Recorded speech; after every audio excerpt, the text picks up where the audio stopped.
ಪ್ರೀತಿಯ ರೈತ ಮಿತ್ರರೇ, ನಾನು ನಿಮ್ಮ ಪ್ರೀತಿಯ ಜೋಸೆಫ್ ಲೋಬೋ ಶಂಕರ್ಪುರ.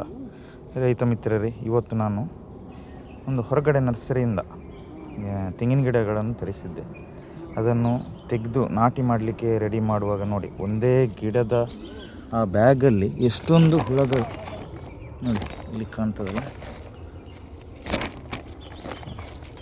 ಎಷ್ಟೊಂದು ಹುಳಗಳಿವೆ ನೋಡಿ.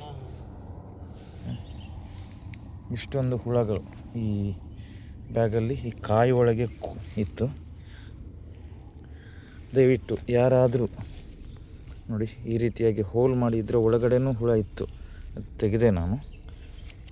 ಈ ರೀತಿಯಾಗಿ ಯಾರಾದರೂ ಗಿಡಗಳನ್ನು ತಂದು ನಾಟಿ ಮಾಡುವಾಗ ಅದಕ್ಕೆ ಸೂಕ್ತ ರೀತಿಯ ಮದ್ದನ್ನು ಹಾಕಿ, ಡಸ್ಟ್ ಪೌಡ್ರು ಅಥವಾ ಕ್ಲೋರೋ ಪೌಡ್ರನ್ನು ಹಾಕಿ, ಕೀಟನಾಶಕ ಹಾಕಿ ಆ ಗಿಡಗಳನ್ನು ನಡುವುದು ಒಳ್ಳೆಯದು. ಇಲ್ಲಾಂದರೆ ಈ ಬೇರನ್ನು ಕೊರೆದು ಕ್ರಮೇಣ ಈ ಹುಳಗಳಿಗೆ ರೆಕ್ಕೆ ಬಂದು ತೆಂಗಿನ ಗಿಡಗಳನ್ನೇ ನಾಶ ಮಾಡ್ತವೆ. ಅದಕ್ಕೋಸ್ಕರ ದಯವಿಟ್ಟು ಈ ಮುಂಜಾಗ್ರತೆಯನ್ನು ತಾವು ವಹಿಸ್ಕೊಳ್ಬೇಕಂತ ಈ ವಿಡಿಯೋವನ್ನು ಮಾಡ್ತಾ ಇದ್ದೇನೆ.